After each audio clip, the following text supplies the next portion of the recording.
Haliburton, Indiana's point guard and floor general, was publicly pushed up his aggressiveness against the Knicks. It worked. He averaged 24 points on 17.5 shots in the Pacers' 4 victories compared to 17.6 and 11.3 in the 3 defeats. Aggression to me isn't shots, it's getting 2 feet in the paint, Haliburton said Sunday.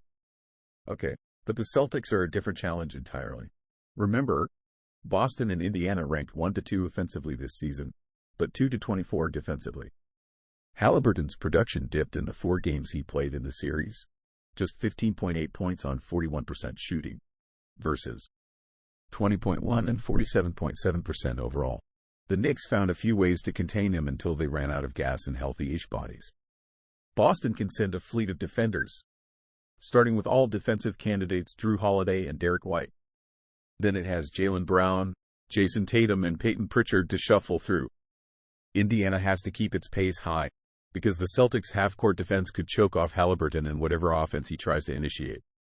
2 pesky backup point guards. If Indiana is in the building, particularly its throwback-style fieldhouse, someone is thinking of Hoosiers and Pritchard and TJ. McConnell seems straight off the cast list. They both are high energy and high impact, good for 15 to 20 minutes of caffeine boost. Pritchard is making 42.9% of his three-point attempts this postseason and is the Celtics' designated last-ditch guy to race up court or throw heaves at the end of quarters. McConnell plays a similar role with Indiana and saw his minutes and contributions rise as he locked in defensively on Knicks star Jalen Brunson. These guys' greatest value comes when they log minutes pestering the opponent's key players. But if their minutes match up and they simply go at each other, that should be entertainment too. Eventually, one or the other is going to speak up in the huddle and say, "I'll make it." For Celtics, in terms of advancing, Boston did not miss Kristaps Porzingis against Cleveland, but it did lapse into some isolation-heavy offense as a 5-out team. Getting their injured center back at some point in this series could restore order and help him ramp up for a potential finals. Size will matter more against whichever team comes out of the West. Porzingis, out since Game 5 against Miami with a right soleus, calf, strain, isn't expected to play in Games 1 or 2 this week, but could return deeper into this series.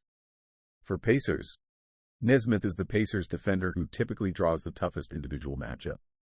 Tatum is Boston's top scorer, a guy who has finished top 6 in Kia MVP balloting the past 3 years and somebody taking heat lately to up his consistency as a playoff performer. There is also an additional backstory. The two were teammates for 2 seasons after the Celtics drafted Nesmith at number 14 in 2020. Nesmith is also the last key piece standing for Indiana from the 5-for-1 2022 trade that sent Malcolm Brogdon to Boston. Nesmith won't be shutting Tatum down, but timely disruption and minimal fouling could help the Pacers immensely. Through 10 playoff games, the Celtics have played just 79 seconds of clutch time, where the score was within 5 points in the last 5 minutes of the fourth quarter. 9 of their 10 games, including both of their losses, have been decided by double digits. Those 79 seconds of clutch time were in Game 4 of the conference semifinals in Cleveland, where the Celtics were up 9 with 5 minutes left. The Cavs got within 5 3 times after that, but never made it any closer, with the Celtics scoring 6 points on 4 clutch offensive possessions. So the Celtics, while they ranked 4th in point differential per 100 clutch possessions, plus 15.4, in the regular season, haven't had many tight game reps in the postseason. 14 of the 16 playoff teams have had at least one game within 3 points in the last 3 minutes, with the only exceptions being Boston and its first-round opponent, Miami. The Pacers have played 4 clutch games in these playoffs, winning 2 of the 4, including playing their best in 2 do-or-die elimination games against New York. Tyrese Haliburton has struggled down the stretch of those 4 close games, shooting just 2 for 10, including 0 for 6 from three-point range, on clutch shots. But the Pacers scored 33 points on 22 clutch possessions as they won 2 of the 3 regular season games against Boston that were within 5 points in the last 5 minutes.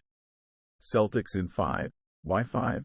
Because the Celtics demonstrated against Miami and Cleveland they cannot sweep, regardless of how heavily favored they might be.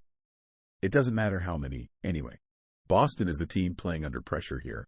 It won 17 more games than Indiana during the season and has knocked on the door of a championship for most of the Tatum-Brown era. The Pacers, by contrast, took a nice step to 47 victories, but are just off a 3-year playoff drought. In this showdown, Boston wins on experience, depth and urgency.